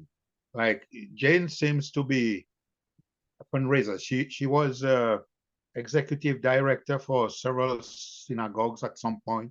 So she has this admin type of ability, you see. And we found out she's really doing some work on getting potential funders on board for what needs to happen. And Ben is really saying, yeah, it needs to happen this year. Now, from what you're saying, Mark, I mean, it's very serious what you're going. You're going to put your life on the line for a month even. And there are organizations like Coalition for the UN We Need, which is a civil society, you could say, lobby within the UN system, and they're very involved. Of course, you have the UPeace in Costa Rica, University for Peace. You also have the Earth Charter that's based there. I've interacted with both the Earth Charter and UPeace. Actually, at some point, got 2 articles published by the Peace and Conflict Monitor of UPeace some years ago. And Mauritius, Earth Charter. No, it's no, the Earth Charter. That's a different one in Mauritius. Oh, okay, I know what you're talking about. The Okay, Earth yeah. Charter But was even, launched in yeah, even 1992 Annalise, even in Mauritius Rio should be a Summit. good partner. Right. Yeah. And the executive director of the Earth Charter is Miriam Vilela. She even Right. came to Montreal a few years ago, and I met with her in a conference that both her and I presented at. And so definitely there needs to be, connections made. And one thing, you talk about nuclear dialectic. Now, nuclear, there's the fission and there's the fusion. Her name's Nancy, huh? Tex? We know one of those. Nancy Yeah, Nuclear. you see, so when you're talking about nuclear dialectic, I mean, I don't know what you really mean about it, but I see potential in fusion, and there's fusion generators that's been launched in Japan and in the States end of last year. And for the first time, they think that they're cranking up to have a source of energy for the future. It's like replicating what the sun does, you know. Mhm. So when we're talking about nuclear, I mean, like, because most people have a sense that nuclear is negative, you know. So anyway, it's just a little thing I want to. We named our mission in One World, Love Fusion Generator, using this Uh-huh. fusion generator that's been launched, saying when two and more are gathered, or two and more collaborate in solidarity for the common good, it is effectively love in action. So Mhm. it's like fusion energy. We don't know the, the result is exponential. So we're trying to fire up imagination by using the word fusion, and we've explained also there's a definition. But anyway, I mean, Mark, I mean, there's so much you're going on, and it's good you've connected with John Raymer, and I will how can I say, kindle that connection that you have with John Raymer, because John Raymer is really, like, in terms of platform. I mean, if you read the article I put in the chat here that he's written about AI, AI is as good as we put things in, Right.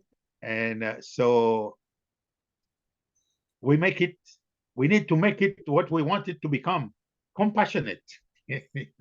Although AI doesn't have feeling, but it can be programmed to appear like it has feelings.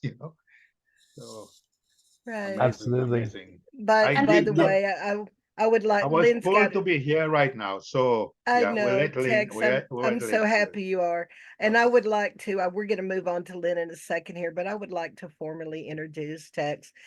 Tex is one of the admins in One World. He is actually the webmaster for One World, and Oh. an amazing energy. And he pulled me out of some tight spots during the 99 days of peace. I would put stuff up there. Oh my God, they canceled Tex. What do we do? Tex, but he's an amazing person, and I'm much loved by the Earth Mother community. But Lynn, come on in, baby. Thank you, Tex. Oh, can I just tell a joke to Tex in response to what you were saying with AI? I've always held the attitude, Tex, you can always pull the plug out. Okay, there you go. There's the solution. Simple solution. Thank you, Disconnected. Ursula. Go ahead, Lynn.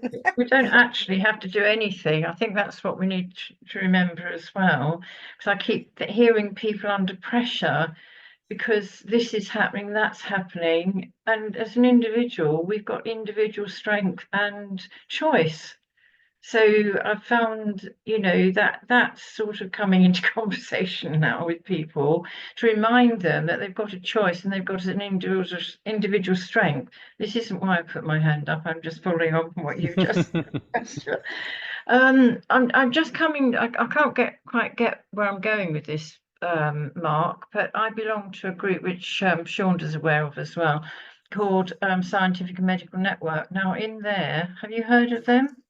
No, I haven't. Okay, well, I think it would benefit you if I send you somebody's contact details later on, because it's such a diverse area now of spiritual, medical, scientific, all sorts of things that, and young people concerns. And I think that would be a really good platform, because there are people in there from all over the world as well. And they've got Canadians in it, and Americans and British, and a real mixture like we've got in everything here.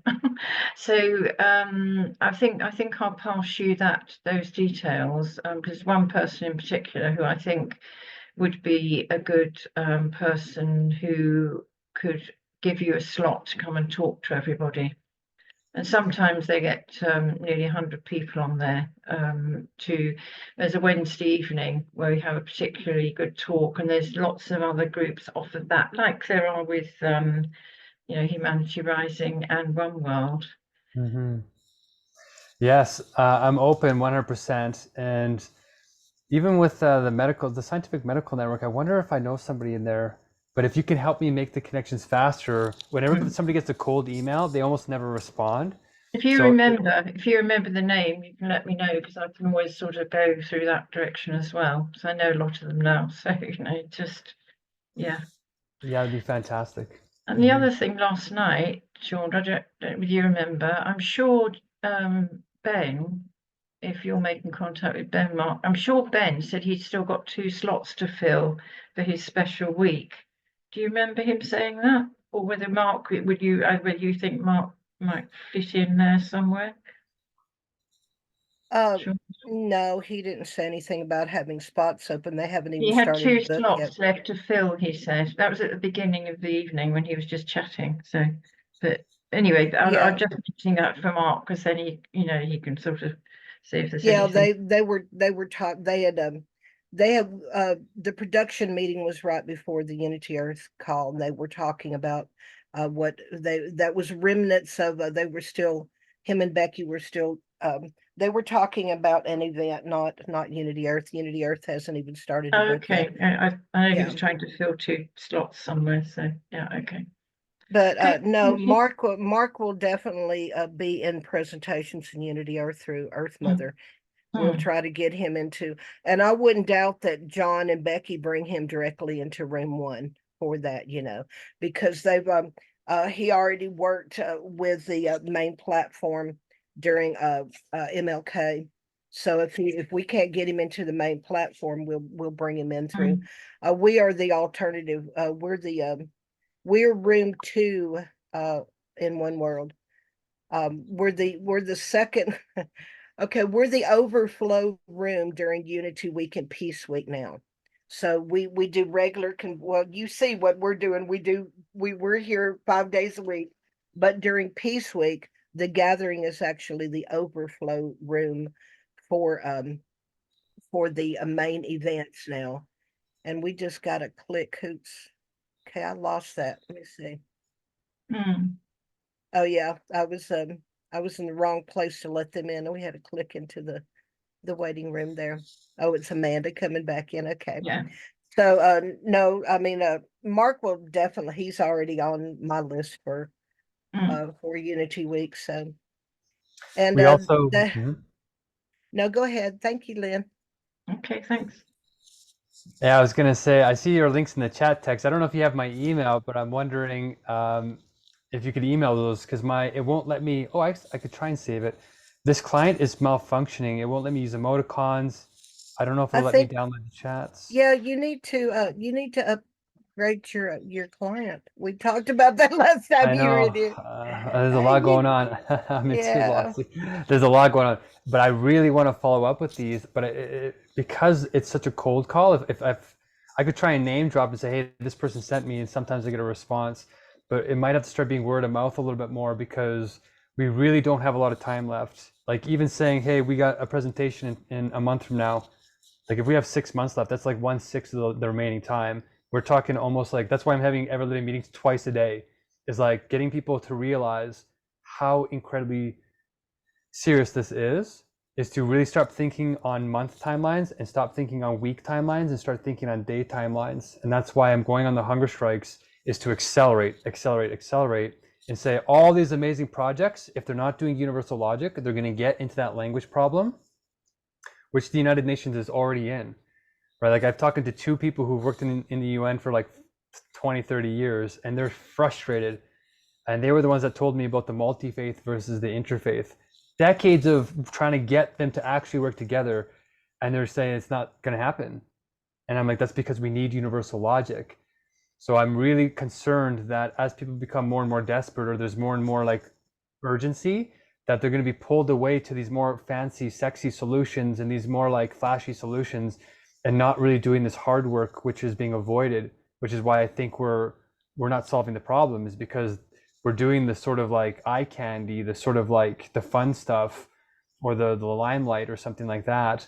Whereas this is really just so simple as learning an order and an origin, and then building a story together through co-creation in a different kind of way. But John's platform is perfect. That's why I reached out to him right away and I said, whoa, John, if we got this piece working as the sort of nucleus, to play off of Tex's words there, and you're right, Tex, there's a positive and a negative way to interpret that, but most people put a negative. But once we get the energies of the meeting switched to be more like Lynn and Ursula, then it is going to, the meaning of all of our words switches. It's called the speculative thought. And then once we get into the positive way of the words, then the absolute beauty of them comes forward, and it will turn into that maybe fusion version of it. But the way we mean it right now is like an explosion. So yeah, if I could get any help at all, you guys, I'm 100% open, especially for these next 10 days. And even if you want to trickle in, if you can't come, Sean, then just trickle in a couple of people like Lynn and Ursula. They're perfect. If we have a couple more people coming to help seed it and help us test the nuclear dialectics in the negative sense, then maybe in the next 20 meetings before the hunger strike, we can actually have something not only solid because of their wisdom coming in and saying, yes, this will actually work. I've seen this, that, the other thing, because they're so experienced. It might actually start forming the nucleus of the network, pulling in all these networks together to saying that whatever your platform is, if you just hold these meetings, we'll send people to them. And then, you know, depending on what your taste is, if you like One World, go to One World. If you like Indigenous wisdom, maybe go to Phil Lane's Indigenous leadership circles. If you're Christian, go to these ones. And in some sense, it should turn into a new world spirit or a one world spirit that is the overarching, which is what One World's supposed to be. But I feel like in the next 20 meetings, I feel like we could get a miracle happening if we keep getting people who have this spaciousness, who will respond if I message them, like text or email you here. It really is just this distraction. They're being distracted. Like I think Becky too, and who else was I messaging? I actually talked to Julie Krull just this morning, or Krull, I think, and it was amazing conversation. Like these people, they are the ones that need to be learning universal logic immediately because they're already doing it. All we're doing is saying, here's the order that supercharges what they're already being. And I feel like they're going to unlock it. It's just, we have to get them to take it seriously. And whatever events they're planning, this should probably be one of the core sections. And doing that very quickly. So Tex, I'll definitely message you on this. Lynn and Ursula, I don't know if you know more people like you, but you're 100% invited to invite more people. I'm being selfish here, but I just want more love. Yeah, Lisa Shepherd has that energy as well.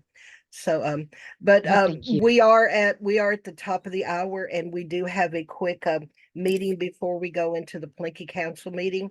Everyone's welcome to stay. I'm going to go ahead and close down the recording real quick, Mark.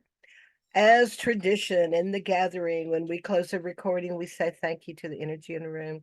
Thank you, Mark, and thank you, Everlasting Meetings.